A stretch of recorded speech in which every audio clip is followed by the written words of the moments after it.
data for true data. So you have millions of different transactions. You have like thousands of different metrics. But our goal is to focus exactly on the right like input metrics. What are the main blockers here on this way to have Copilot tomorrow in the company? That is why I believe it's not like AI versus human. It's definitely the future is like human plus AI. I do believe that AI for us, for the data people, it's like calculator for the accountants. It doesn't replace, but it just make our work just faster and more efficient. Just like GPS to the business. The data never lies.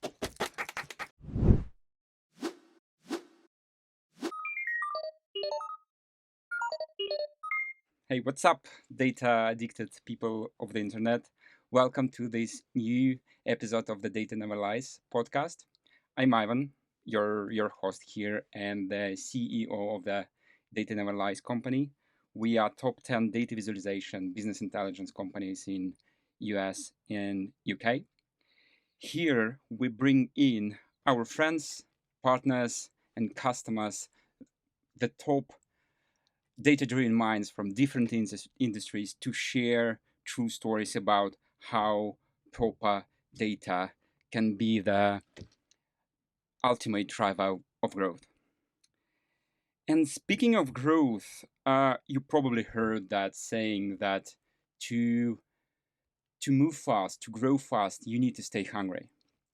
And hungry not just for general success, but for insights, for creative solutions, for truth about your business, for true data. And that's why today we've invited someone who knows all about satisfying both hunger and data. Vladimir Babich, head of business analytics at Bolt. Welcome. Thanks for having me. Cool. So let's start with Bolt. So give us some numbers. How big is it? How often do people compare you to your competitors like a DoorDash or Uber Eats? Yeah. So Bolt is global shared mobility platform ecosystem. So we operate like three businesses. So we have ride-hailing business, we have delivery and micromobility. Inside of this like three verticals, we have also scooter sharings, we have bicycles, we have car sharing. Inside of delivery, we have food delivery and grocery delivery. So we operate in more than 50 countries, and we operate like in more than like 600 cities. So in total, we serve more than 200 million clients. More than like 100 million clients in Europe and more than 50 million clients in Africa. And like in total, we serve more than 50,000 partners like in restaurants and grocery. Yeah, what do you have in UK? So in UK, we have ride-hailing business. Okay. And like across Europe, Central and Western Europe, we have actually all of the three verticals. We have ride-hailing, we have delivery and micromobility, actually including all of the products in micromobility and scooters and bicycles and car sharing. Okay. Also, like in car some sharing. countries, Do you have a car sharing? Yeah, we have a car sharing. Not in the UK, but we have like in Western Europe. We have like in Berlin. We have like in Estonia and like Baltics region. Actually, our home region. So originally coming from Estonia, from a small country. But right now, as I said, we're operating more than like 50 countries in Europe and Africa. Yeah, but what do you have in UK? Like, taxi? In UK, it's taxi. We're focusing on taxi. Cool. Wow. For now. And what's from your perspective, what's your market share for now? Yeah, it's definitely hard to say what's the market share, given it's first of all about ecosystem, and like in each product, it's like different companies we compete with. And actually, in UK. Not only UK, actually in Europe as well, but also it's very important to understand, like for instance, for delivery, market could be quite different. So we can compete for like food delivery. I mean, like delivery from restaurants. We can compete for grocery delivery, and like grocery is like a massive market actually. And you have like different missions inside of grocery, and like fast delivery grocery, and like next day delivery grocery, and so on and so forth. So that is why we're mostly focusing, let's say, like on our products and how we serve clients rather than like measuring our market share. Cool. And now about you, what does a head of business analytics actually do in the company? Yeah. So in my role at Bolt, actually, as I said, like lead business analytics. So it means actually, in general, I breaking down complex things in big picture into simple one. So let's imagine our key mission and our key goal is actually to deliver hot meal to customer as soon as Okay. possible. Right. But behind the scenes, actually, teams working on different metrics. Right.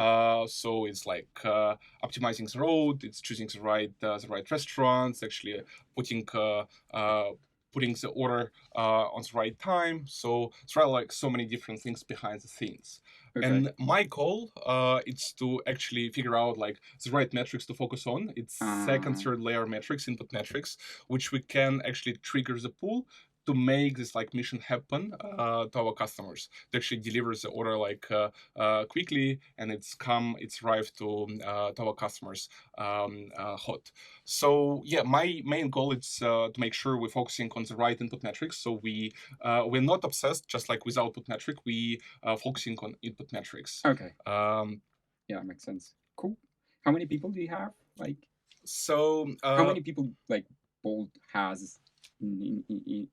globally and in UK and in your team as well? yeah, so just like in overall we have more than like 4,000 people Okay. working for like all of this like 50 countries, but also it's breaking down by verticals, by businesses. Yeah. So given like each business it's a bit different. So like for instance, delivery is like three-sided marketplace. We operate couriers, we operate partners like merchants, we operate users. Okay. Like Cool. taxi for instance, or ride hailing, it's two-sided marketplace. Right. Yeah, that is why we have like a bit different structure in each vertical. Specifically talking about delivery, in my team I have 15 people. Wow. So it's like mostly I'm focusing on data and finance inside of business analytics. So it's I would say like data and finance in our case is like friends, and working together on like this mission to focus on the right metrics, choosing actually the right input metrics, and then setting them up as a KPIs, as a budget to all of the like operational, commercial, and business teams. How it's integrated? How data team like is integrated into the company? So it's like, do you have like a product teams or Mhm. it's like platform? It's a great question given like over the time this like structure of the team definitely like changed a Yeah. few times, and currently we operate kind of like decentralized approach. So we have some part of the team, data team, sitting like in tech. So together with engineers, it's mostly people who's working on foundation. So Like it's a like platform. yes, Yeah. it's analytics engineering who is working like on data models, who Right. is Right. working to actually create sustainable and reliable infrastructure and data. So it's the Okay. first part of the team. So they sit like inside of tech, and the second part is like product and business analytics. So product and business analytics actually sitting inside of the business. Okay. So inside of business teams to collaborate closer to the business. So in our case, why we call it decentralized, given in every function. So in a commercial, in operations, in a growth and marketing, we have focused business analytics teams, data and business analytics teams, who is focusing on a specific functional data analytics topics. Right. I would call it like opportunities, and like in each function, definitely Data opportunities. they would be definitely quite similar to each other. Right. And then like in my team in business analytics, I have also five people working on the data, making organization, making business data driven. They mostly working on best practices. So we create best practices, let's say, in one team, or we tackle the most complex projects which will impact the full business. So it's like more like a matrix, right? So Yes. you have like data analysts in the product, in the finance, and but you are responsible for the best practices across all, Yes. let's say, product and data Mhm. teams. Okay. Yeah, so it works exactly this way. So we have like product analytics sitting at product, actually helping product managers to solve different challenges. As I said, we have like specific data teams sitting in functional teams, and then I have like also data team actually working on like complex projects or like best practices for our business. But actually, in total, I would say we have like about 20 people. It's Yeah. like on top Okay. of engineering, engineering who is working like on the data side, making organization data driven. Actually, for our size of the business, I mean, like for just like 20 people in delivery, also we have like a dedicated team in ride hailing and micromobility. But even like 20 people in delivery, working on 50,000 partners, it's not a lot of people actually. Right. And when we speak about like how many people actually do you need in the team to make organization data driven, or like to have like insights, etc., it's definitely not about headcount, number of people. It's about like practices and how you approach it. Yeah. I think a lot of companies just trying to understand how many data people they need in the company. Mhm. Do you have any ratio, or let's say you have 100 employees in your company and you need to have, let's say, 2 people dedicated to the data, or Mhm. 5% of the total headcount should be dedicated. Do you have in mind like this ratio? So for example, to become truly data driven, you need to have at least 5% uh, of the company dedicated to the data. Yeah, it's actually a very interesting point, given we have this approach in the commercial operations. So, for instance, like in a commercial to sign 10,000 restaurants, you know, like how many like sales you need in place. Yeah. In data, I would say it's like more tricky, given you have like millions of transactions every day, and inside of these transactions you have like steps, and it's very like challenging to calculate. So let's say one data analyst per million of transaction, it doesn't work this way. Yep, that is why I would say I would approach it mostly from structural perspective.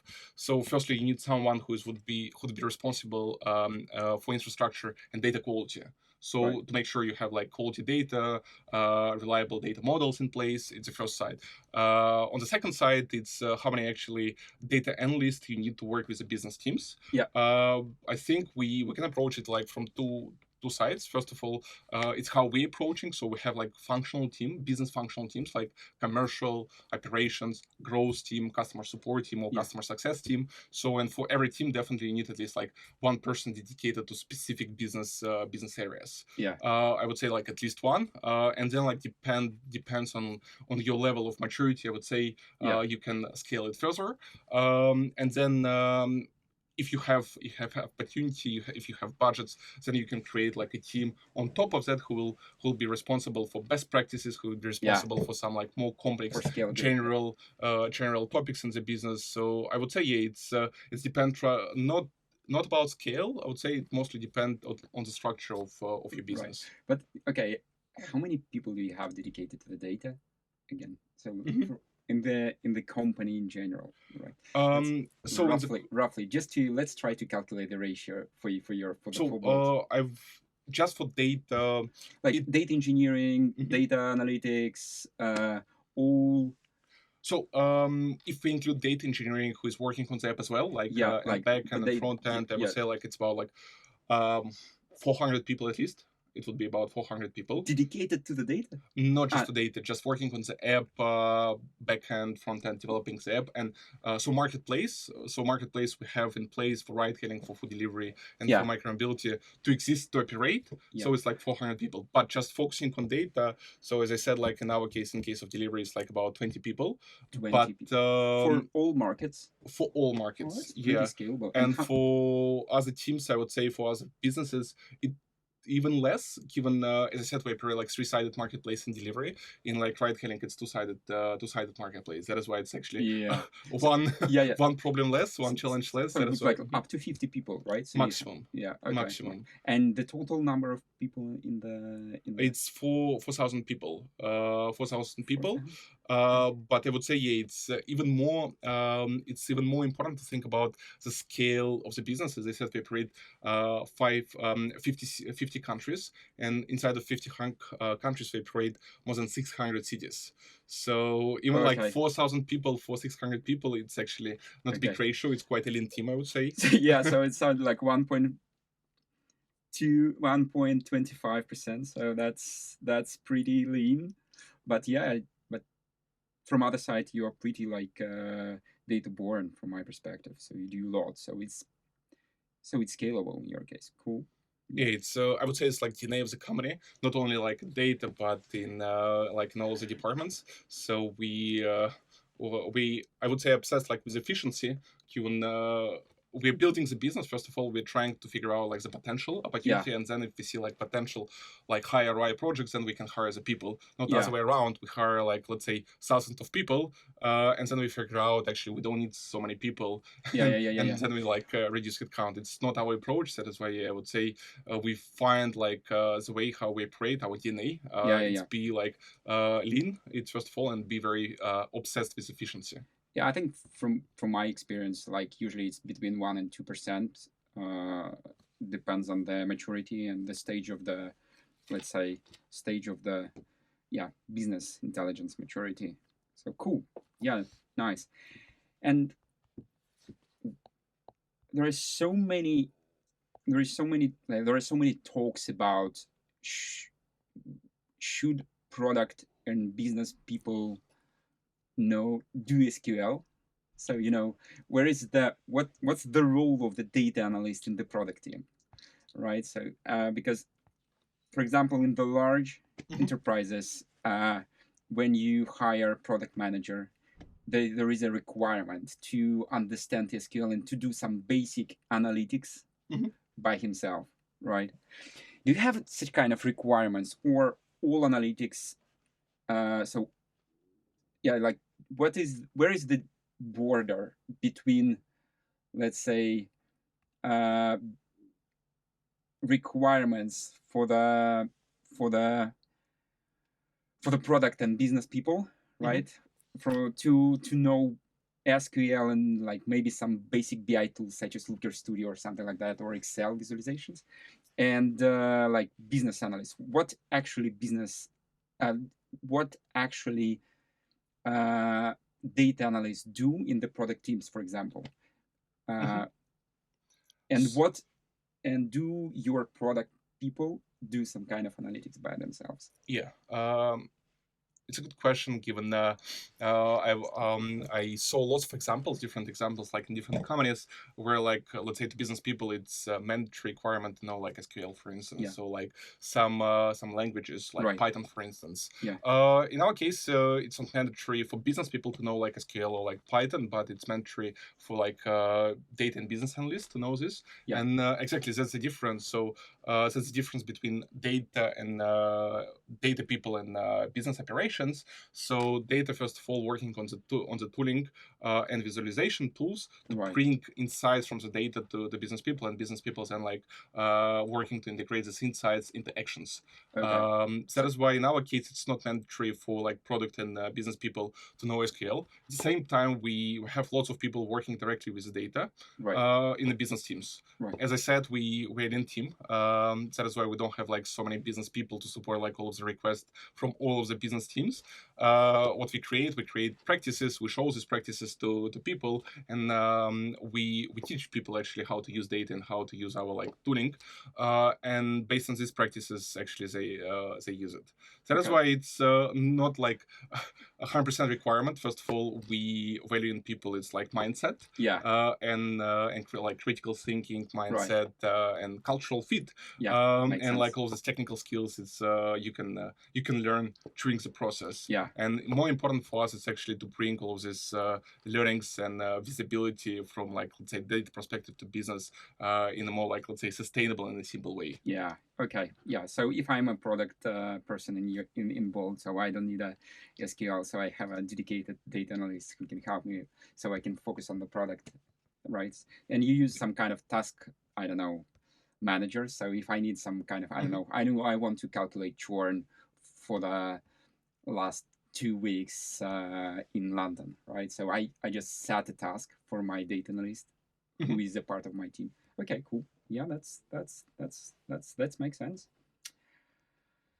So what's the biggest headache in your job right now? So I know you. So you are going like on the market soon, on the stock market. So what's the biggest challenges right now? What's the biggest headache in the business analytics right now?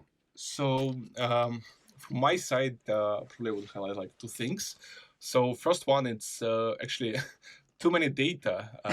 Too many data is, as I said, we have like millions of transactions per day, like in general in our business. And inside of each transaction, there are like many different steps.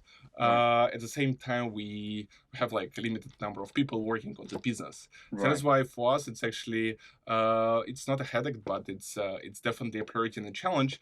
It's to pick up the right things to look at. So you have millions of different transactions. You have like thousands of different metrics, but our goal is to focus exactly on the right like input metrics, which we can trigger to pull a desired like output result. So and how do you approach that?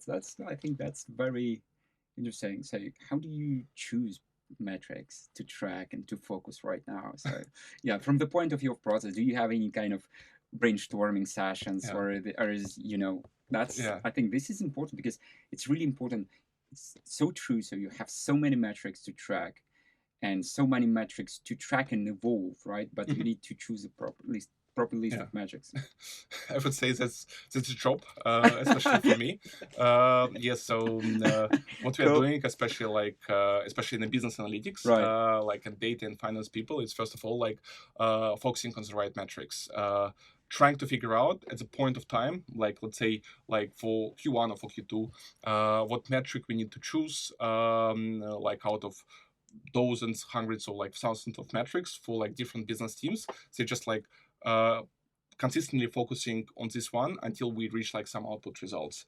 What we're doing, first of all, we like analyzing the current results, analyzing not just output metrics, but actually going very deep into like second layer, third layer KPIs and metrics. And based on this, we understand actually where do we have a potential. So let's consider a case. So we want a few examples. For instance, we want to like to deliver our food quickly. Now we're delivering, let's say, like in 30 minutes. So our goal, like next quarter, to deliver like in 25 minutes. And actually, inside of delivery process, you have like 10 different things. So you have a restaurant preparing the food. You have couriers who's traveling from one place to another one. You need to connect restaurant to courier. You need to connect them like on the right time. You need to actually send a message to restaurant on the right time. So you need to show the right ETA to user. And you have so many different processes inside of this like end goal. And our main goal from business analytics perspective is to figure out where actually team can bring the value, most of the value.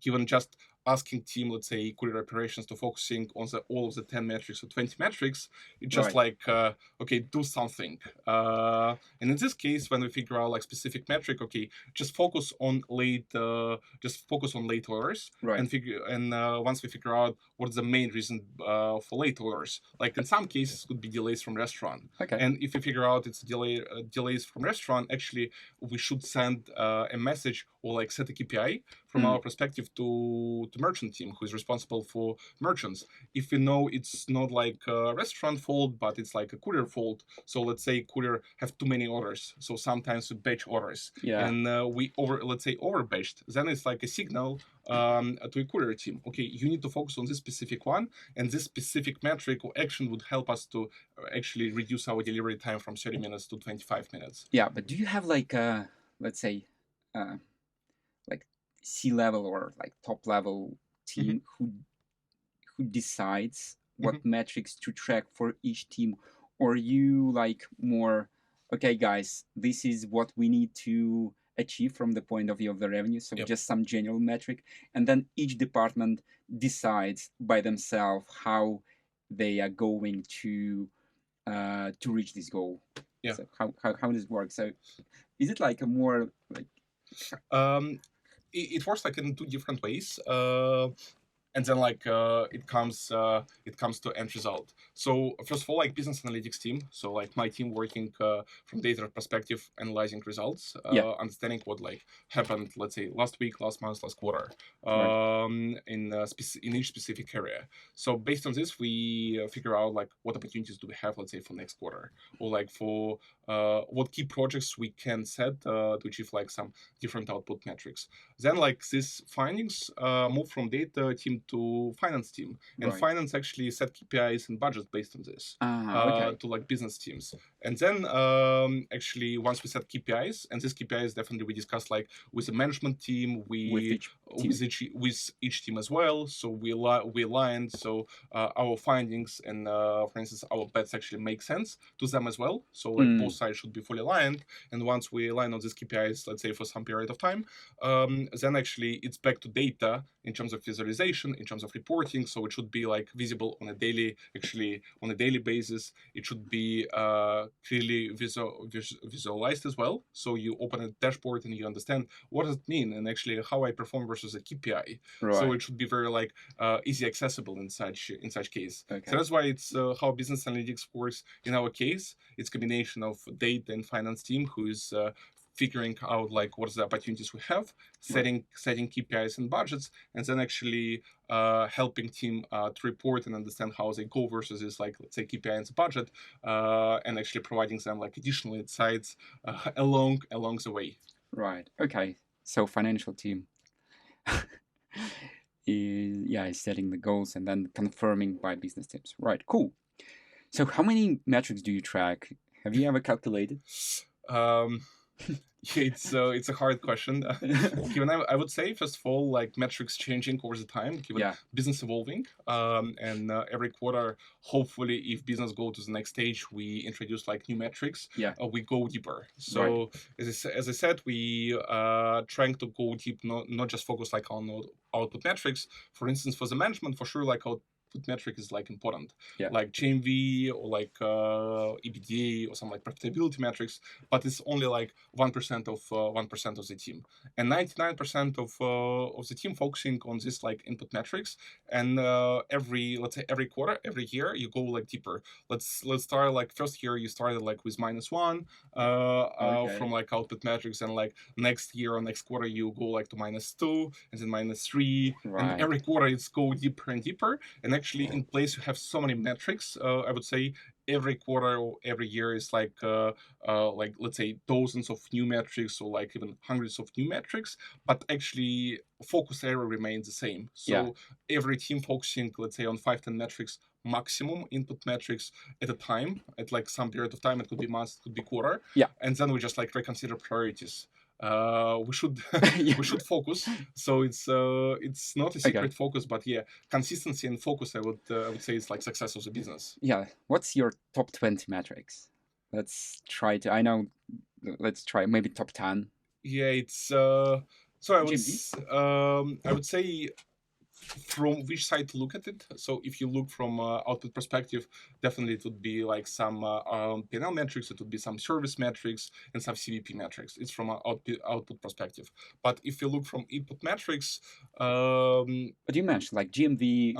Let's be specific. Yeah, for sure. GMV. Like GMV, like EBITDA, it's like from P&L perspective. It's like what's very important for all of the companies. It's what you generate on top line and actually what margin do you have in place. But GMV and EBITDA, I would say, very dependent in our case from our three sides of marketplace. So how we actually perform with like restaurants, merchants, how we perform with couriers, and how we perform like with users. And for instance, like in case of restaurants, I would say we definitely focus like on availability. So one of the key metrics for us, like availability of restaurants. Of what? Of restaurants. So you have, let's say, 50,000 restaurants, but if you open the app, not all of the restaurants available. Some of them could be closed, some of them like temporary, not available. So that is why if you have certain selection of restaurants all time available, you need to make sure like at some point of time, especially like in peak hours, most of these restaurants like working and available.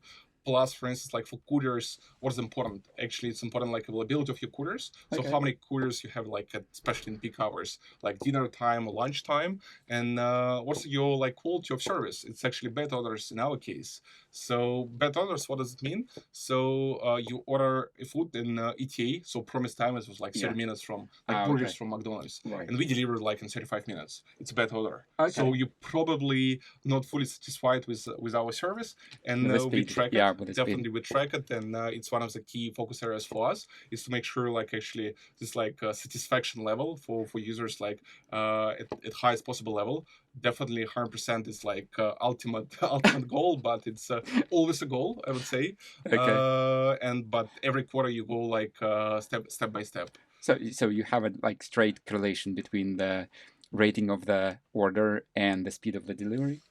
I would say in most cases, yes. So the Okay. most like two topics in food delivery business, it's time delivery Okay. for how long you deliver, and the second one is like missing items. Mm, Especially it's like yeah, applicable to that's like all makes of sense. the fast food chains like McDonald's or KFC. You have like I would say across our countries have millions of orders per month from these Yeah. chains. Okay. It's a huge volume, and for sure, like there are some let's say mistakes, errors, human errors when something like burger missed one of the Right. like top items missed, etc. It's I would say the second most popular issue. Yeah. So let's just bullets top 10 metrics. Um, yeah, it's top 10. Uh, It's GMV. I would not focus on this one, given for just one reason. Given, as I said, it's output input metrics, Yeah. and it's very important to like update these input metrics, let's say, Right. on a quarterly basis. So that is why if you choose like one specific metric and stick to this, it means your business not evolving, Right. not growing or improving. So you stay at the same place, or you don't understand your business. Right. So that's why, yeah. But you can say for now we need it for shorts, for to make it viral. So top 10 metrics of the bold food team. So Um, let's yeah. it's definitely service level. Okay. It's service level. It's our availability of restaurants. How many Availability restaurants we have in place. It's how many orders we do like per day. orders per day And it's like what margin do we have margin. Cool. per day as well.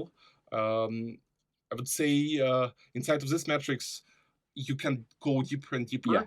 and it would be specifically so it would be very specific for each team. Given Okay. for me, like top 10 metrics, like this specific one, but for let's say like courier team or like merchant team, top 10 metrics would be completely different. That's very important. So Okay. we focus every team focusing on the specific metrics. Do you, Otherwise, do you have a team responsible for the happiness of the customers? customer success team in our Yeah. case. So what's the top match? Let's say top three metrics of the bold So customer like happiness team. yeah, it's for sure. It's like first response time. Yeah. So for instance, you have an issue with like McDonald's order. Right. You like burger missed. You like. Yeah, it's so sad. You're definitely not satisfied with the service, and you message to our customer support team. Okay. And for sure, you want to get an answer in a second. Okay. So immediately, where is my burger? Oh yeah, that still makes sense. And then like there is, especially in peak hours, there is a queue. Probably Yeah. like 10 people at the same time messaging to this like customer support team. So that's why Right. our target is to have like at least it's maximum like 3-5 minutes like first response time. It's like worst case. Ideally, we try like 1 minute, 1 minute first response time. Secondly, it's satisfaction of this customer success team. Given you can reply in a minute, Yeah. but then you probably not solve the issue. Right. And then like okay, you reply fast, but you not solve one issue, and customer not satisfied as well. So that is why the second after first response time, you need to understand your like score, right? So score. It's like kind of NPS. We called it a bit differently, satisfaction rate. But yeah, it's like in general terms it would be NPS. Okay. And third one, it's definitely key reasons. So key reasons. So I can choose exactly. So it's like delays in delivery. Let's say it's like missing items, or it's something else. So it's probably like problems with the app. It could be different reasons, and it's very important to track these reasons and to be on top of this. Given every day, it could change, and it means you need to collaborate with different teams to solve this to solve these issues. Cool. That's deep. So let's dive deep into the general things, such as what is business intelligence from your perspective in general. Yeah, it's core. I would say BI. It's about generating insights, generating data insights, and taking actions and making actions based on these insights. So I would split and break down BI like at 4 different, let's say, levels. Yeah. Or different different formations. First of all, it's understanding what's happening right now. So understanding your data is like sales, it's number of delivered orders, Right. number of couriers available. So it's descriptive, I would say. Next part of BI, it would be what will happen based on historical data. Let's say this day, or like in late hours, next day, next week, next So month. we mean like So forecasting, predictions, prediction. Yeah, forecasting. yeah. So it's actually machine learning tools you have in place based on historical data. You predict like some future periods. It's like the Right. second. Cool. Third, it's actually based on these predictions to make actions. So you can predict, but actually you're not making actions. It could be different reasons for this. So people not understanding predictions, people actually not getting these predictions, Nice. and so on and so forth. That is why the third, I would say, it's action. So based on data insights, team taking actions.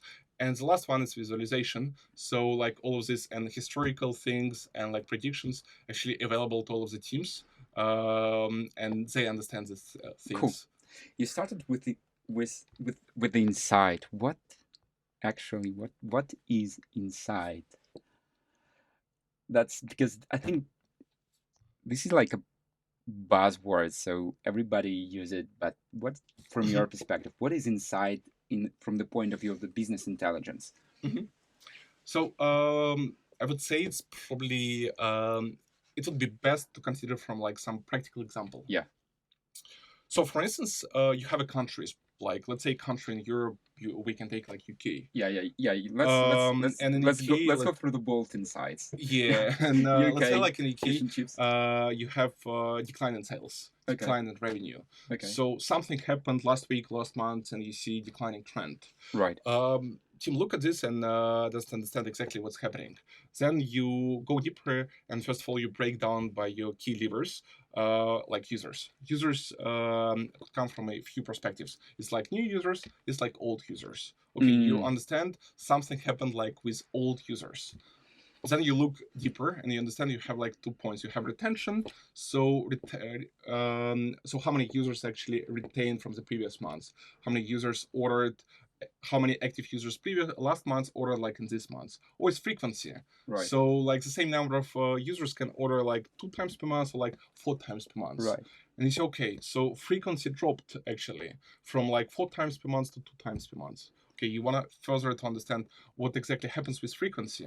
You look actually at the at orders in general to understand what like combination of mix of restaurant, like of metrics of the next like layer, right? Next layer. You go deeper and deeper every time. And next one, you understand, you analyze sales mix, and you understand, for instance, some grocery chain become not available, Right. so it's disconnected from the platform this month. So it's the like grocery chains, let's say, have some issues with logistics, stop working for a while with our platform and like with all platforms, and we grocery value proposition to users like limited right now. Okay. And we see how it impacts actually on frequency of usage. Right. And it's dropped like from 4 times per month to like 2 times per month. Right. This is insight. So this is insight. So it's about why, right? Basically, this is about why. So we have something is going on, right? And so insights is about why. So if we want to measure like a company's business intelligence, is there a formula for it? You mentioned like four layers. I love it. So I think this is a formula, right? So, because you can have insights from one side, but without actions, your business intelligence will be low, right? Yeah, exactly. But definitely there is no like single formula, I would say, to like measure business intelligence level. But yeah, as we discussed, it's we can approach it from business perspective. It's first of all how like business teams understand like data. But how to measure it? I think the 4 layers that you mentioned, this could be a formula, right? Because you can measure like, do you have any actions? So this is the list of insights, so we can track, right? Yeah. And do you have any actions? Because it's true. So you can have so many insights, but with no actions. So, and maybe in this case, your intelligence in business is low. So yeah, probably we also summarize it in terms of not even a formula, but how we can assess it from business perspective. So from one side, we actually can act on the problems. So let's say we analyze some historical data, we understand what happened, let's say last week or last month, and we act on based on this. But from the other side, we can't predict and actually prevent them. And there's a difference. So let's say if it's not very mature, like business intelligence as a company, you always would be late. Let's say act based on some historical things. Right. But if it's business intelligence as a company at a mature level, it's well developed, and actually you can predict and prevent all of the issues which potentially could happen in the future. Okay, yeah. But I'm trying to find some formal. For example, for example, number of dashboards in the company per person, right? Or it can be just one piece of the formula, or again, number of data analysts per like head, number of people in general, or number of dashboards, number of metrics, number of something. So something that we can calculate, right? Yeah. So do you think? I don't think so, and that is why I said there is like no single formula to measure it. Yeah. For one reason, given if you would be focusing just like on these numbers, like number of dashboards and number of metrics, you can forget about like the most important. Like what's Like the most actions. important? Actions, exactly. So what's the most important for in the business? It's to understand where to act and actually to act.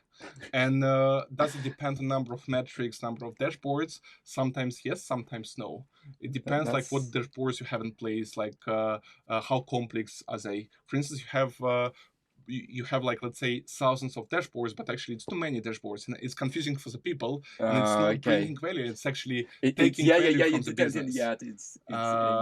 That is why I would say I would avoid at least like in case of Bolt, we avoid measuring value of data and business analytics, just focusing purely on these numbers, how many like dashboards or metrics we have in place. In our case, we set business and data teams the same metrics. Right. So for instance, business analytics has the same KPIs as like business team. Right. So we try to connect business and data with the same KPIs. For instance, number of restaurants. So it's one of the key value proposition from our side to customer. More restaurants, more like grocery chains, retail chains we have on the marketplace, better value we can bring to the customer. But not all of the restaurants, not all of the grocery chains equally in value. For instance, you can sign like 5,000 restaurants from one hand. You can sign like 20 restaurants from another hand. And actually, value of 20 restaurants versus 5,000 could be much higher than like than in terms of number itself. So that is why here data team step in and help business to focus not just like on a single number and act straightforward, but actually help them to figure out what's happening behind the number. Yeah, because we have so many questions from our customers on how to measure our business intelligence, or it can be just data maturity, right? Some of them, they try to calculate penetration of the BI tools inside the company. So they just actually calculate monthly active users of the dashboards.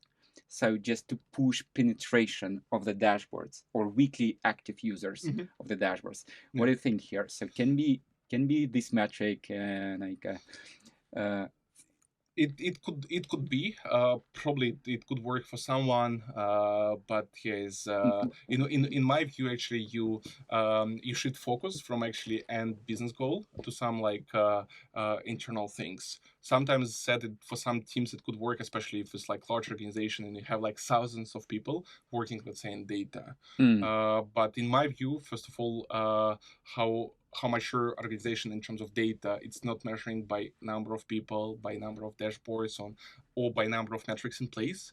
It's the best criteria to measure it. It's like business results and success of the business. And actually 5 people can bring better results or more success to the business than like 1,000 people in data. So let's do you think there are like different levels of business intelligence maturity?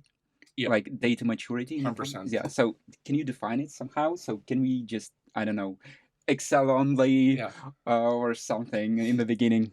So how I approach it, it's from this like steps and levels inside of business intelligence and business analytics.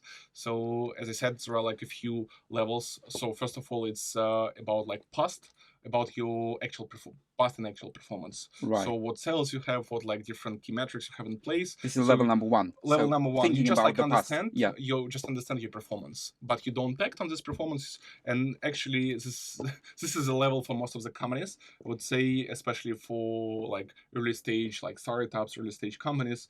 They just like start developing data and BI, and say, Right. okay, they have data in place, okay, it's already good. Next step, it's actually predicting what's next. Okay. Based on data, based on historical data. Let's say you have like a few years of data in place, a few years of transactions in place, and based on this, you can understand at what time, at what day actually you have a spike in orders, let's say, or like taxi rides. And Right. based on this, you can understand how many riders or how many couriers you need to have, let's say, on Wednesday in the evening, or like on Sunday during the lunchtime. Right. So you can make some predictions, like it's a Right. second step. And second step, it's definitely more about like machine learning, and it's about like predictions. And third step, it's actually making actions based on these insights. For instance, as you understand, as like we understand, we need like couriers or like drivers on Wednesday, like on Sunday during the peak hours, and then actually your business teams should be aware of this and should act on this. They actually should work Do to you add track more. these insights and actions? So, for example, guys, we have like 100 insights for the last quarter, right? And this is the list of actions that we need to do, but there is like 10% of well, it's where like this input metrics take place. Okay. So we figure out like these insights. Insights equal like, let's say, opportunities, and then we set these opportunities as like input metric KPI, and then like teams focusing on this. Okay. And there is a list of actions. Okay, so your action is just to create a new metric that will that will affect the primary one. Okay. That is why, if in terms of like maturity of PI in the organization, I would say like this, like 3 levels, like first, second, and third level. Most of the companies, as I said, like would be still at the first level, where they just like look at the data, what's like what sales or like what the key metrics was like last week or last month. It's completely fine. Given in the beginning, probably when you start your business, so it's like just a growing company, it's completely fine just to understand like initial metrics. Right. But to go from this like first level to the second level and third level, it's less about technology, it's about tech, it's more about like people. So you need like leaders in place who will showcase how to use this data, like to make predictions, or like how to use like insights from predictions to make actions. It's the first one. And then you need the courage to experiment and to test, given most of the insights actually coming from experimentation and A/B testing. And if you don't have courage, and if you don't have this like culture of A/B testing in the company, likely to move, let's say, from step first to level 2, it would be quite problematic, and especially jump from second to third, it would be even more challenging. Cool. Our primary service is we sell business intelligence to in other companies, like projects like this. And I need your help here. So I need to please help me to explain to our customers what's the difference between good business intelligence in the company and let's say bad business intelligence in the company. What they have at the end of the day. So how would you sell business intelligence, proper approach to the data analytics and business intelligence in general to the companies? Yeah. So I would compare it just like GPS to the business versus like just like get thinking, or some like taxi without navigator, and just like building a road yourself. So that's the difference. So when you have like business intelligence, you understand where you stay. So at what stage of the business you understand actually what opportunities and challenges do you have in place, and then you have Hmm. like a roadmap to solve it. Okay. That is why for me it's just like you click and compare it like with GPS and like with and get thinking Right. when you know your road and you follow this road, and BI actually guiding you every step. So you make a step Right. one, you understand how your like metrics, output metrics change. You focus on this input metrics, and like let's say after some time you understand how this input metric impacted on output metric, Right. and then you understand, okay, it's the right things to do, it's the right things to focus. Let's continue. Without like BI in place, you cannot do this. So Yeah. let's imagine you create a company of like 1,000 people, and you just you don't have proper data. You can probably level one BI tool in place, so you just Right. like have some actual data in place, but you don't make any predictions, and you don't make any actions based on these predictions as well. What's happening actually? You try to put team in every place possible, and if you put in the wrong place, cost of your mistake, cost of your decision would be actually cost of this Yeah. Yeah. Yeah. 1,000 people. It's very expensive. So that is why, Right. especially if your business growing, if you have lots of people in place, I would say like BI, it's mandatory to guide your team in the right way. So it's at least it's less stressful, right? So when you have a navigator, right, Yeah, and effective as well. but you're confident in You come, in yeah, your it's way. but yeah, it's less stressful. You don't need to. You just know what to do next, Yeah. right? So you don't. Yeah, and for each of us as a people, so it's so stressful to decide, like on the every cross, where should I turn, right? That's cool. That's thank you for that. So yeah, let's talk about data in Bolt. What do you do?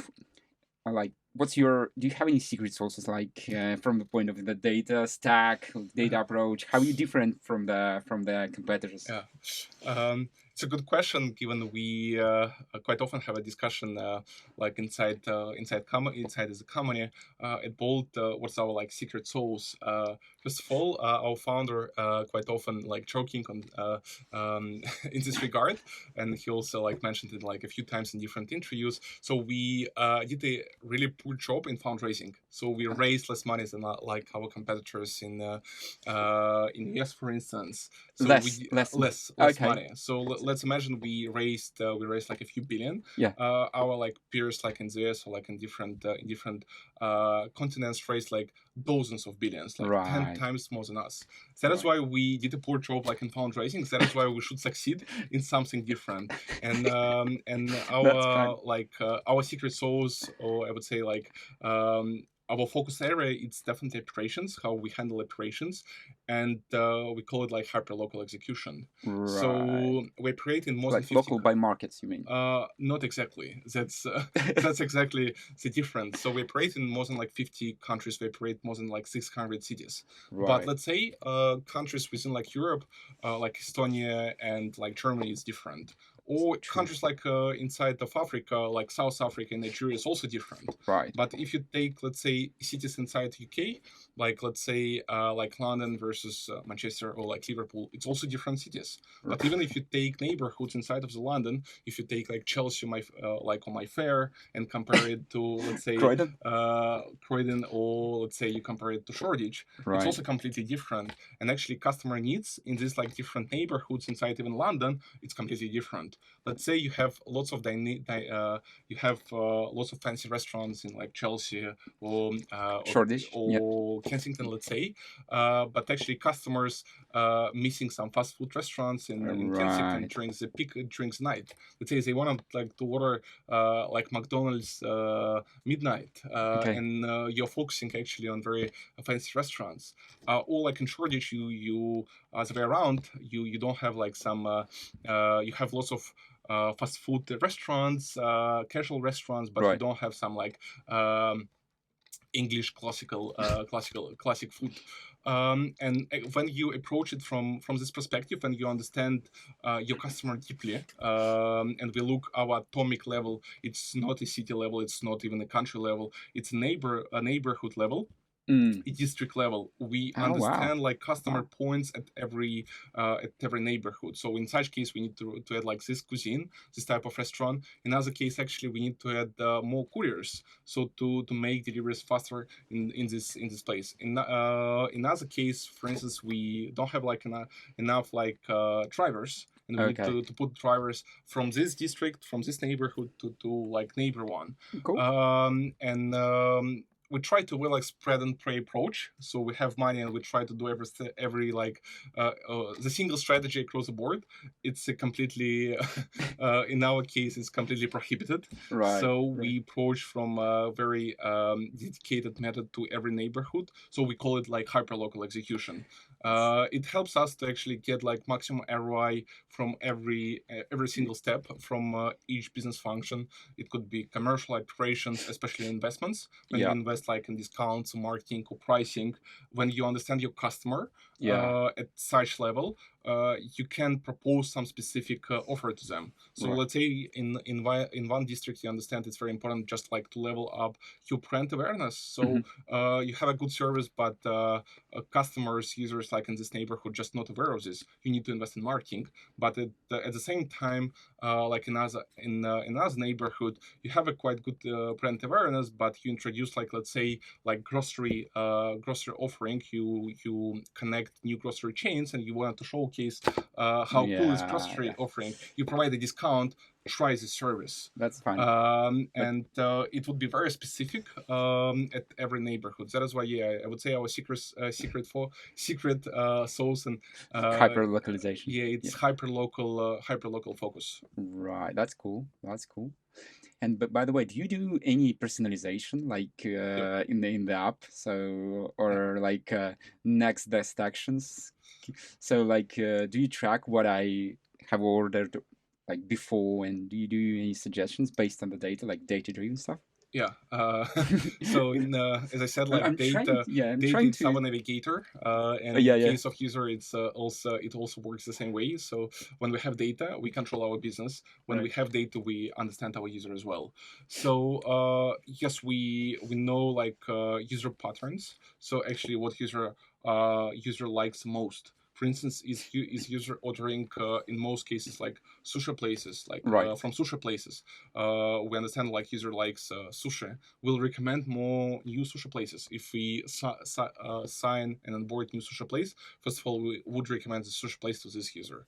Right. Or if we know you ordering lots of grocery, so we'll try to promote like different grocery and retail stores to you like at the top first of all, given you're Right. mostly interested in this. Okay.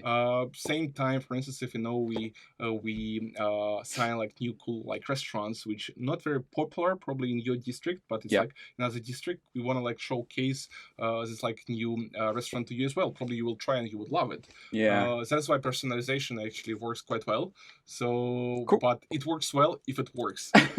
If you fail in Yeah, if you personalization, have actually, data, right? yeah, So you can that's harm user experience. so let's talk about the most important part of the data, about people, about data people.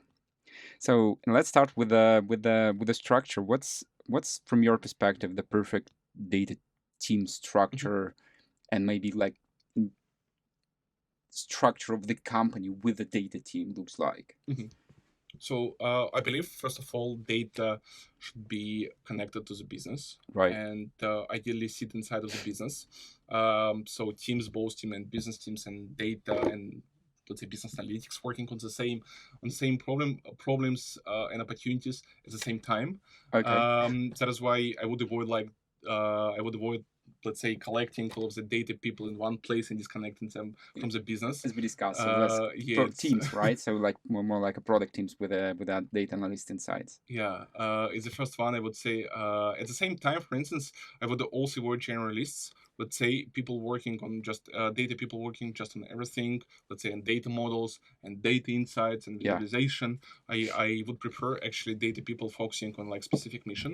So that is why we have kind of decentralization at Bolt. So we have people analytics engineering, or like people who's working on the foundation to make reliable infrastructure and data. They're working within the tech teams, Yeah. and then like data people who's working on insights, who's analyzing data to try to understand like what pain points or what opportunities we have in place. They're working together with the business. Right. And yes, in our case, inside of every function, we have like a specific dedicated data people, and then we Yeah, you have have a platform, right, with the data engineers inside. yes. We Right. have a data platform, and then like we inside of the businesses we have dedicated data people who's using this data platform to leverage like data and then translate this data to business stakeholders. And on top, for instance, like in my team, I have also BI team who is working on complex things, who is working on best practices as well, Right. which then we share across functions, which we share across all of the countries. Right. Actually try to generate like best practices and then like showcases best practices to organization. At the same time, we don't have specific data analysts like within the country's local teams. Right. Given we believe it's more efficient to create, let's say, a setup, central data foundation stuff first of all, then like actually some data practices in each function, like in coders and merchants, like in growth, like marketing, including centrally as well. Mhm. And then you showcase all of the examples, and based on maturity of each country, on each geography, Okay. they Yeah. choose like which practice or like which approach to choose from available.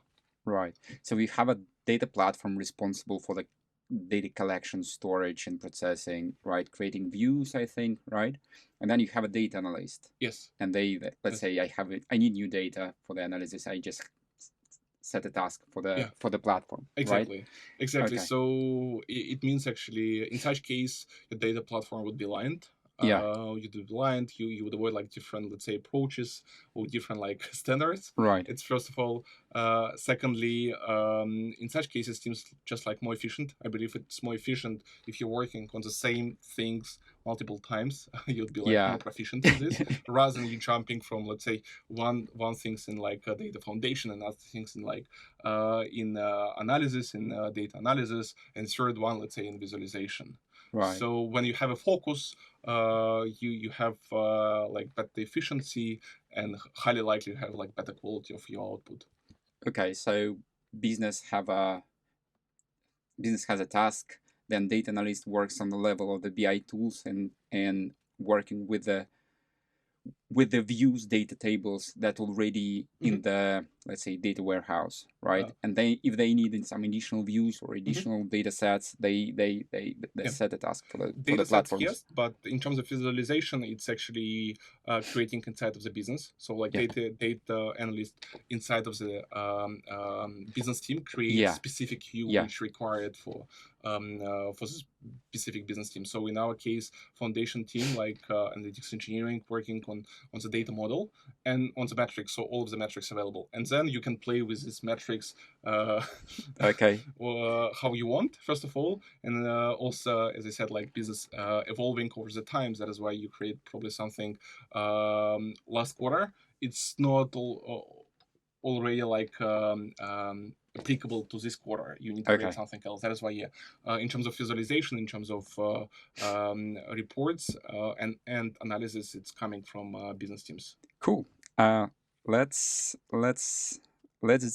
talk about money. That's an interesting topic. Yeah. How much do data analysts actually make these days? So it's tricky question in given, global and maybe in London.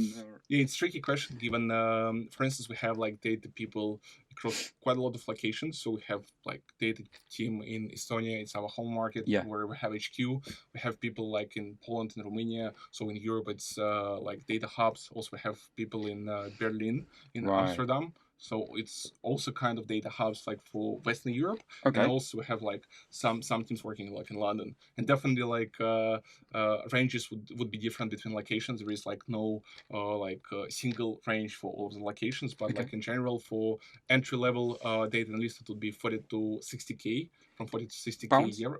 Yep. pounds or Yep. euro. Yep. Depends like on 40, the 60. UK Entry level. entry 46. level. Okay. Yeah, so it's entry level, but for like let's say mid or senior one, it would very dependent on first of all maturity of our organization. So we would say if organization less than 1 billion, it would be one case. If organization wasn't like 1 billion, it would be another Yeah. case. If organization wasn't like 100 billion, it would be like third case. Yeah. It's also depend on like team you sit. Like business team or it's like back office team, so also it would be quite But- different ranges. But inside let's of say this. let's talk about the Bolt market. So can you give me some ranges here?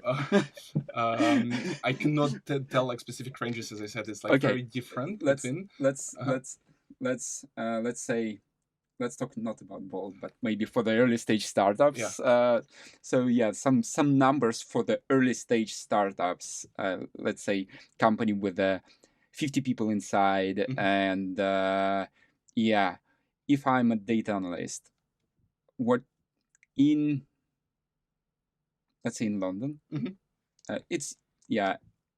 What can I expect from the Yeah. point of view of the For startup ranges? level, for like entry level, I would say it's like 40 to 60k pounds. Okay. But yeah, we should understand like in many cases, startups and like early stage companies definitely double down not just like on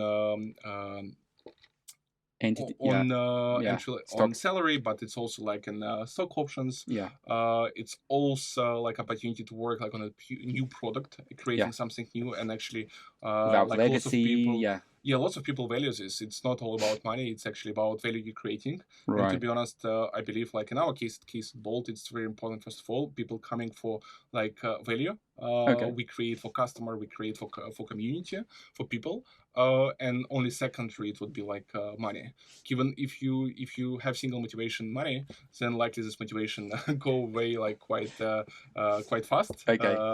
And we have like strong and long-term relationships, and you can Right. build long relationships just based on one point. So I'm trying to extrapolate. So if I'm the junior one, so from 40 to 60. Yeah. So if I am the middle guy, so from 60 to 90, right? I think. Yeah, it could be Yeah. it could be the case. And I think if so. I'm the senior and like from 90 to 120, something like that.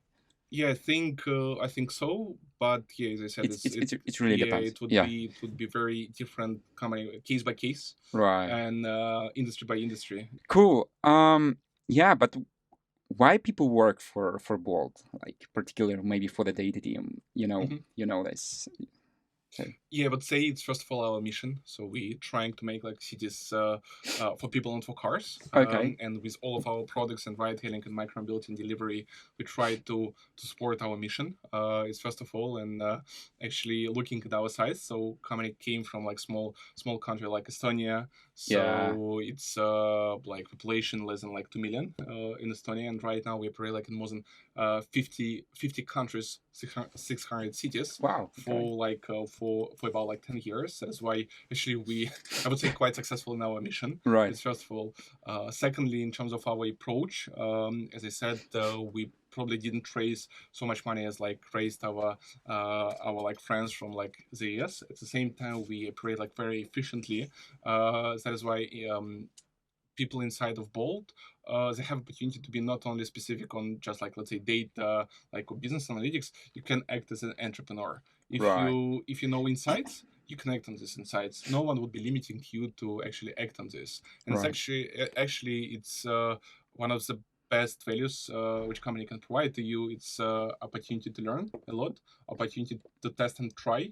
So we not limiting people to test and try. We're actually motivating them and ask them to test and try as much as they can. And third, it's definitely speak to different like departments and different teams. So we wanted to integrate, especially data team inside of the business, inside of key decision makers. So like data teams sit next to this, and so I think it's also very valuable, especially like in the future.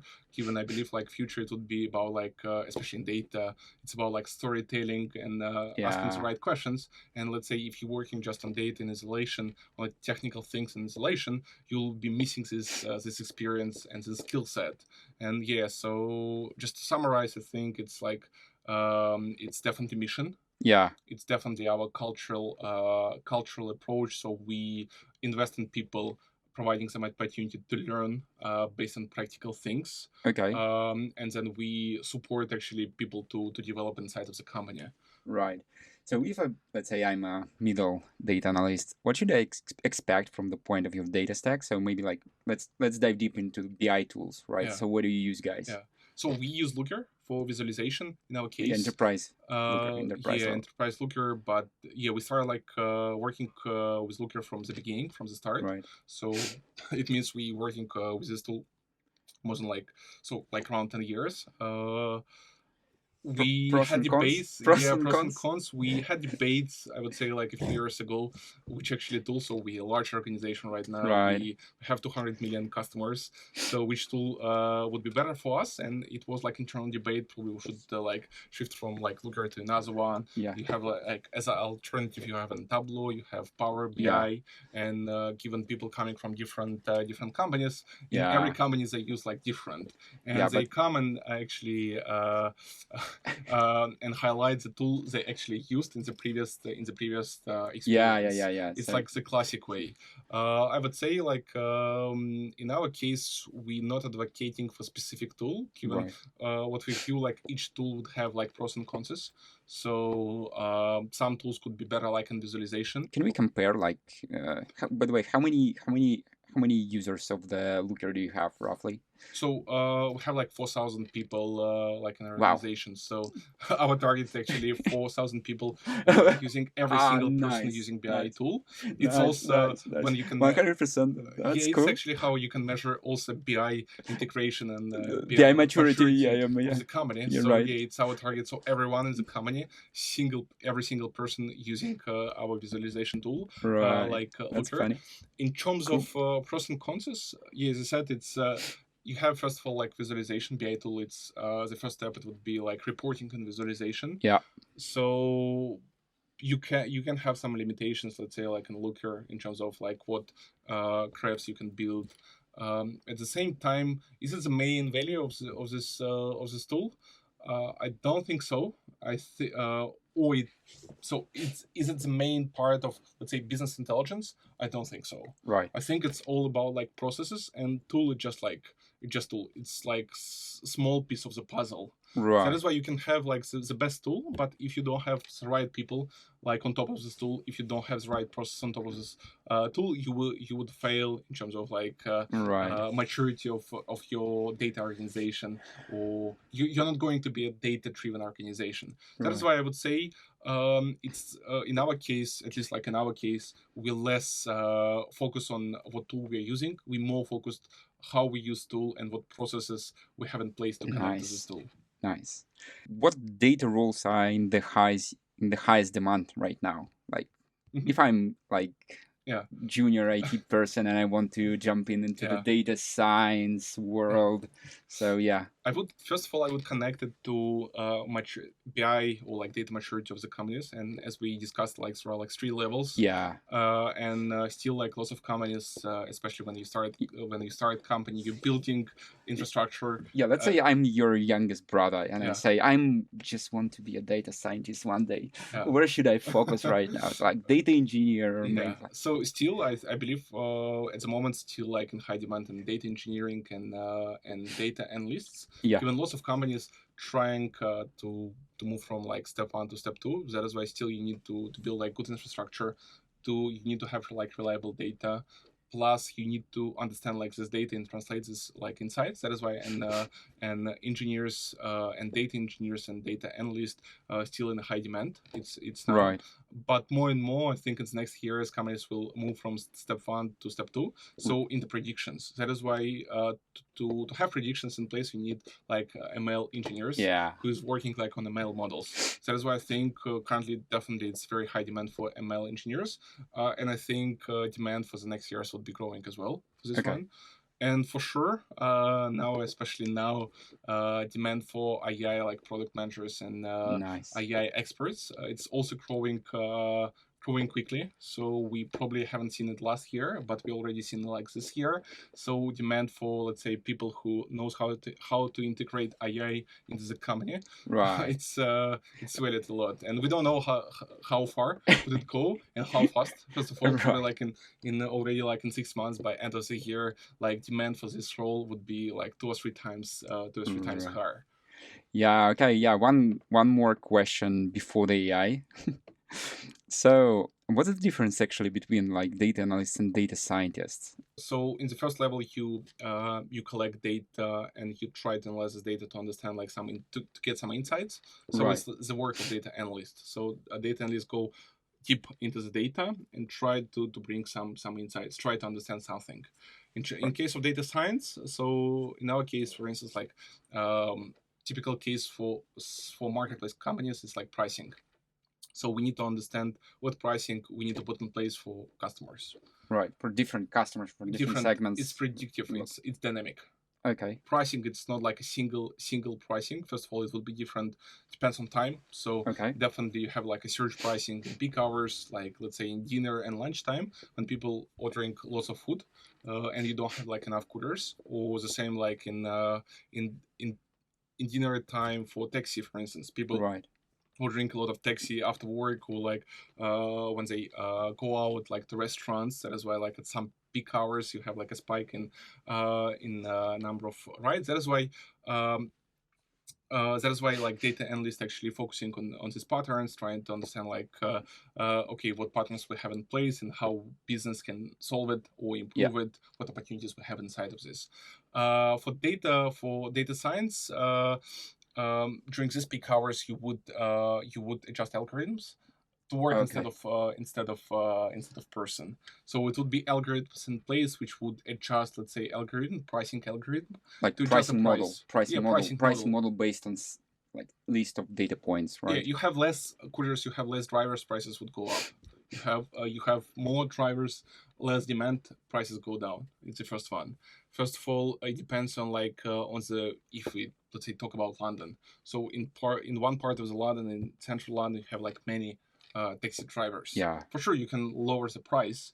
At the Okay. same time, in some like outskirt areas, like in some zone 2, zone 3, like areas, neighborhoods, you don't have drivers at all. Yeah. So you need to increase. You need to put multipliers into place to increase prices. So it should become more attractive for drivers to go like in Mate. this area. And let's imagine when you operate like in 50 countries, so like 600 cities. And as I said, we not focusing on this level. We're focusing on the next level. So Right. let's say we have more than like 5,000 zones. Right. How many people do you need to mainly create this? Yeah. It's impossible. And actually, you can have like, let's say, one or two data scientists to make it happen. So that's why this is the main difference. Yeah. It's like data science is like data analyst plus I don't know data developer. So Yeah. you need to do okay. So AI. What do you think here? So what's your vision? How to Mhm. where is the where to start when it comes Yeah. to the data? Um, Let's start. I believe the Yeah. most popular it's about like competing human versus like AI. It's the Yeah. most popular topic. Will AI replace us one Yeah, day, like it's data analysts? especially like in data given. I think it's especially popular topic right now. With like race of different AI agents and Yeah, different AI you tools which yeah actually you can can write write a a code. SQL like Exactly. yeah like with Exactly, AI. and lots of people questioning. Okay, probably I don't need anymore like a data analyst. This like a agent will make a request, data request, and bring me the data. And It requires some preparation of the yeah, of the data, but and the difference between like AI and a human, it's and human, when you have data, you can analyze this data and you can make some like strategic. You have a context, and based on the context, you can make like a decision, or you can connect it. You can connect the dots. In case of AI, let's say it would look into the data. It could make some repetitive takes, upload the data, probably we make visualization. visualization, create a report, but then AI not going to interact like with business teams, Right. not going to ask, okay, what's happening in query operations or what's happening like in marketing. Right.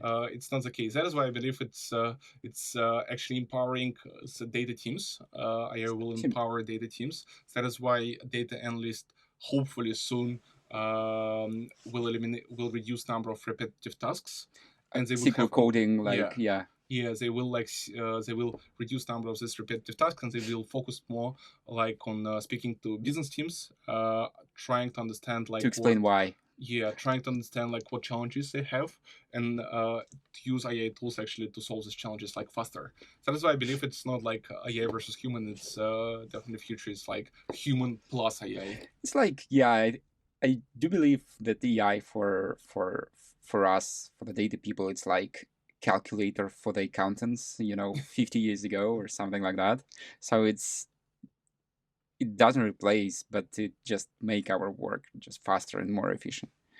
But do you believe that AI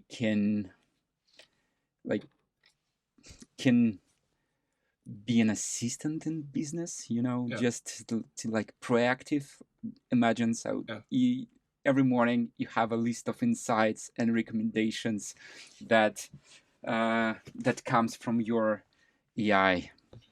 I think so. And to be honest, I believe it would be the main trend quite soon, and the main like, uh, the main trend for AI. So making being a co-pilot for Yeah. like data people. So let's say, as we discussed right now, like data analysts making quite a lot of like repetitive tasks, trying to get like the same data, like update the data set, etc.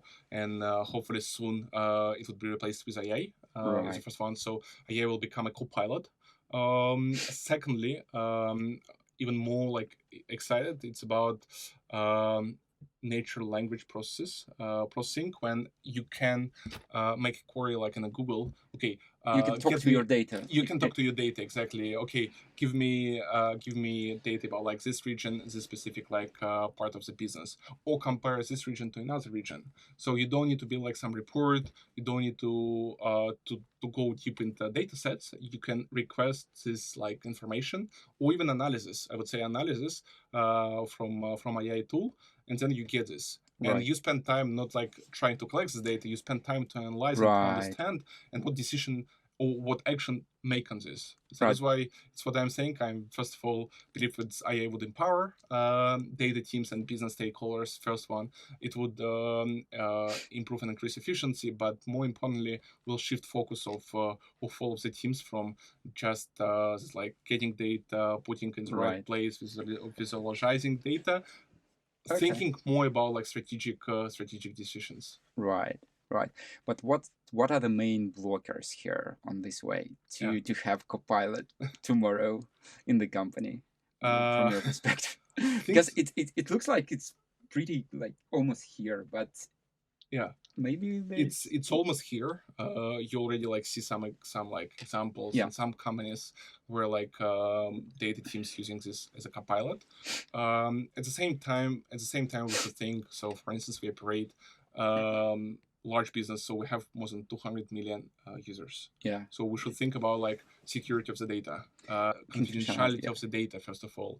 And access to the data for different people, Yes, right? yes. Given we responsible not only for our business, first of all, we're responsible for customers, and we care Right. about our customers. So that is why if there is like let's say data leak or something similar to this, it would be disaster for the business. So first Yeah. of all, we would negatively impact on our like user base, the users. It's the first. Second one, it's integration.